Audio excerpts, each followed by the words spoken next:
Assalamualaikum warahmatullahi wabarakatuh. Selamat datang di video pembelajaran IPA.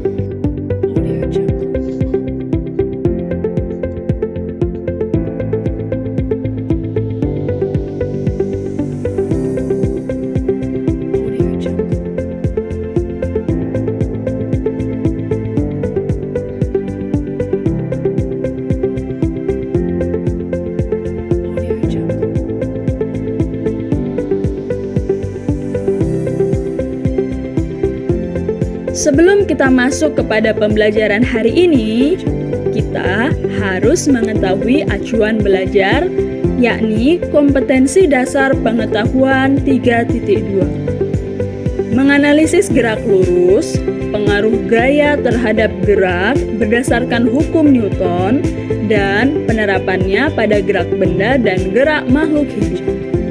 Sedangkan tujuan pembelajaran yang akan kita capai ialah: yang pertama, siswa dapat memahami konsep hukum 3 Newton atau dikenal dengan gaya aksi reaksi.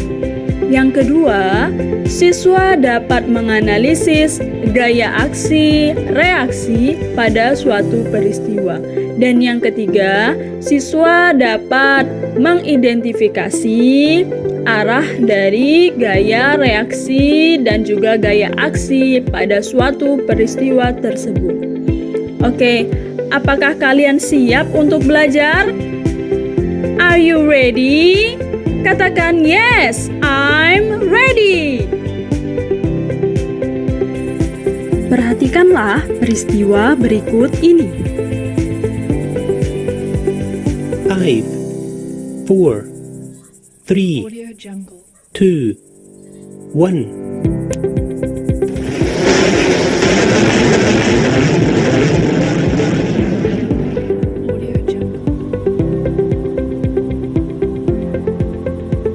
Setelah melihat peristiwa tersebut, apakah benda tersebut?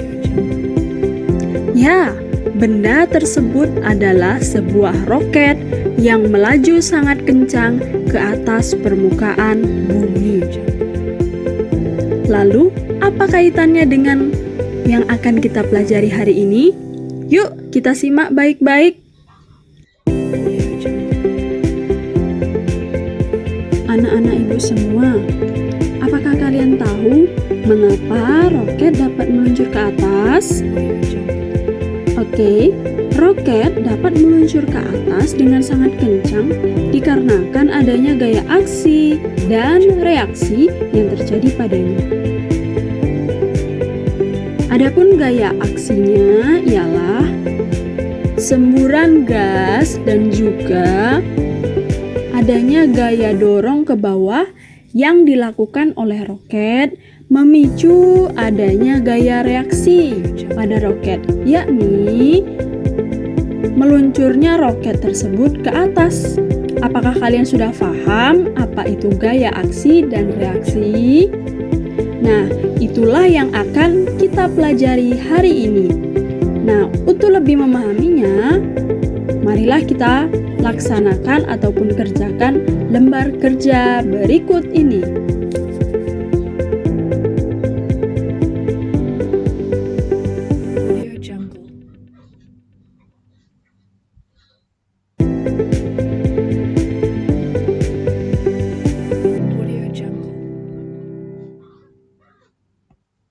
Audio Jungle.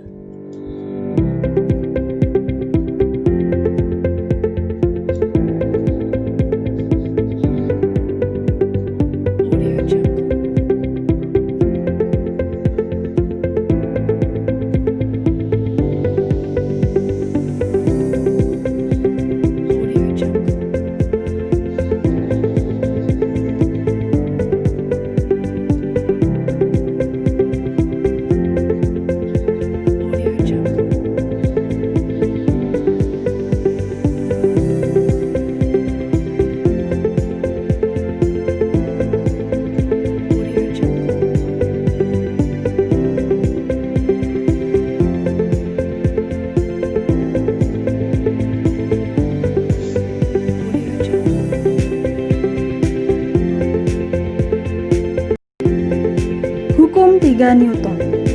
Hukum 3 Newton membahas tentang gaya aksi sama dengan gaya reaksi. Gaya aksi atau F aksi sama dengan negatif F reaksi. Kenapa ada tanda negatif? Tanda negatif berarti arah yang berlawanan. Jadi anak-anak ibu semua, jika kita memberikan gaya pada suatu benda, itu yang dinamakan gaya aksi. Maka benda tersebut akan memberikan suatu gaya kepada kita. Itulah yang dikatakan gaya reaksi. Kemudian, hal yang harus diingat lagi ialah besarnya gaya yang diberikan maupun gaya yang diterima itu besarnya sama, atau gaya aksi sama dengan gaya reaksi. Dan yang terakhir, hal yang harus diingat ialah arah dari gaya aksi dan gaya reaksi itu berbeda atau berlawanan.